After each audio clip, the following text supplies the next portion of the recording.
มาทำบุญทำกุศลเอาทำจังคุณคุณดีเดินทางตรง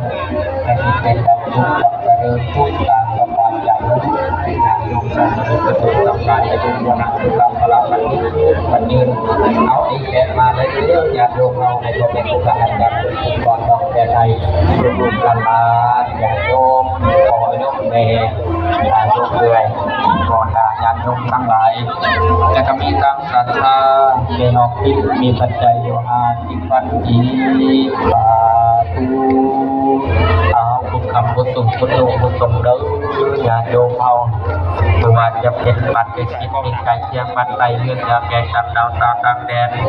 ศาสนิกชนพุทธบริษัททั้งหลายภายในประเทศภายในประเทศและนอกประเทศที่ได้มาเที่ยวชมงานนภัสการประทานที่ห้างและก็มีตั้งศรัทธาของยินดีและก็นับจันแดงปัจจุบันมีปัจจัย50 ปัจจัยสาธุทำกิจอย่าพกจบอย่าล้มอย่าได้พกเป็นหาดอย่าได้ขาดเป็นวังสัพพะลักในเต็มมีเต็มน้ำตลอดที่ตลอดไปด้วยเถิดเอาบรรดาญาโยมบางคนต้นต่อบัตรตัวนาคาก็ได้มาปักคือเป็นบุตรสังนาคาโตเป็นสัพพะปักในประวัติพระพุทธศาสนาหลังจากปักคือเสียงเรียนนามแล้วก็ให้อนุกรรมการทุกก่อนเอาแบบไปเยอะญาติโยมเอาอยู่ล้านศาสนิกชนการบริษัททั้งหลายเอายึดเจริญพรยมหอยมแม่จุป่าเอาอาแล้วก็มีตั้งศรัทธามีอแก้วอุดรมีปัจจัยอยู่ตามปัจเจียและก็มีคำพูดบรรพตสว่างเดียวมีปัจจัยอยู่ตามปัจเจียแล้วก็มีเมียออกปฏิวัติบัตรดอนเต้มีปัจจัยอยู่50 ปัจเจียแดงบัตรดอนเต้กับ30 ปัจเจียสาธุเอาสิ่งใดใครมาตื้อคนไหลนองต้องไหลมาคนใดไหลเขาเจ้าดีสุญญาคุณเถิดแล้วก็มีตั้งคอล้วนบัตรน้องโกมีปัจจัย50 ปัจเจียแม่บัตรน้องโก30 ปัจเจียสาธุเอาเต่าใดเต่ามีเต่าหักเต่าด้วยแล้วก็มีตั้งตาตามีน้องรกบัตรต่อไป50 ปัจเจียสาธุเอาบุญคำบุญสูงบุญลงสมเด็จมีความสุขความเจริญทุกการสบายใจคุณบุญเกิดทำคุณประดับเกิดสุขการคุณประสงค์คุณของรักษา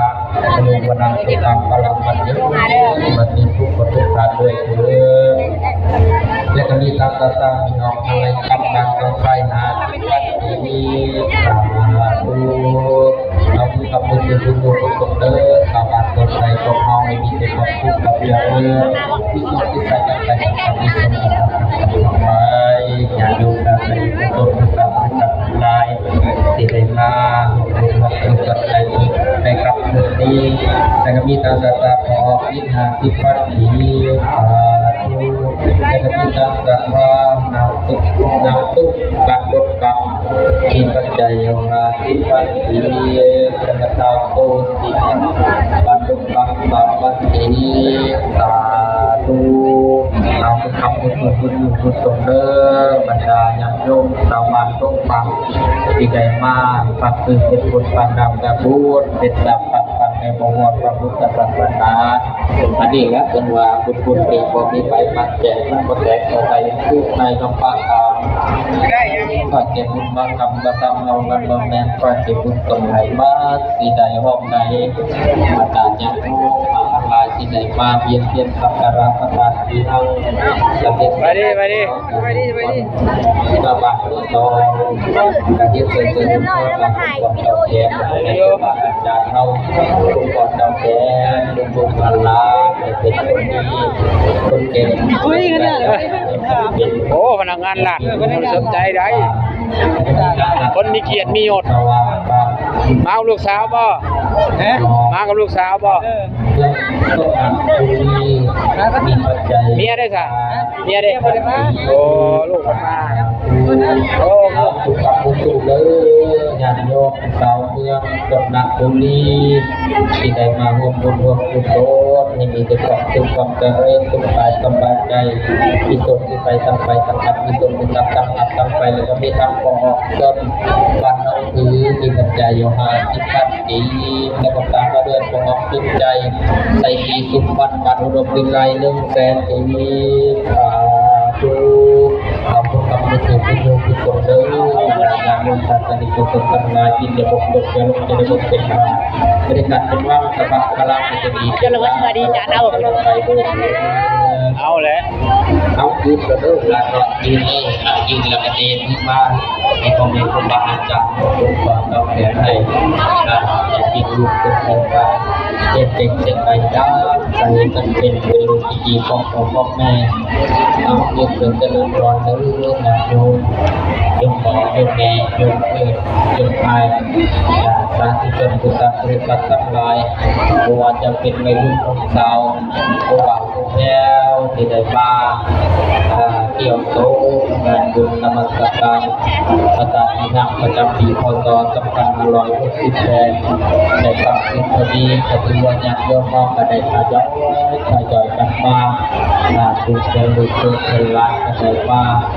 ปักคือเป็นบุญบารมีดาบุญเป็นสัมมาสัมพุทธพระพุทธศาสนา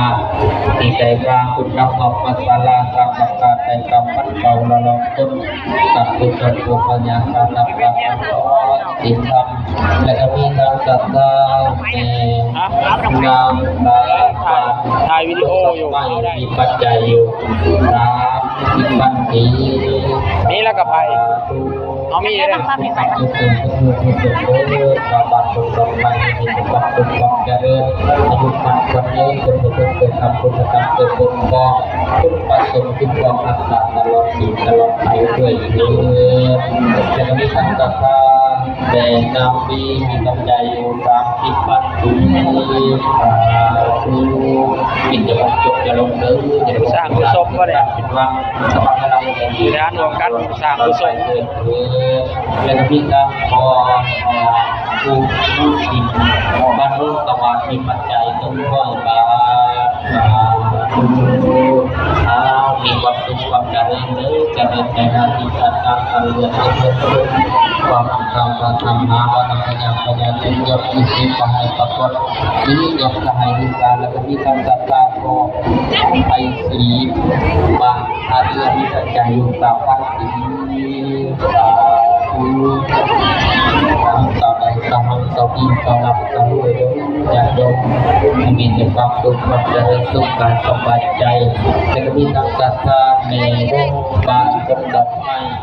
และก็ตาโอทีมีปัจจัยโยธาบัณฑิต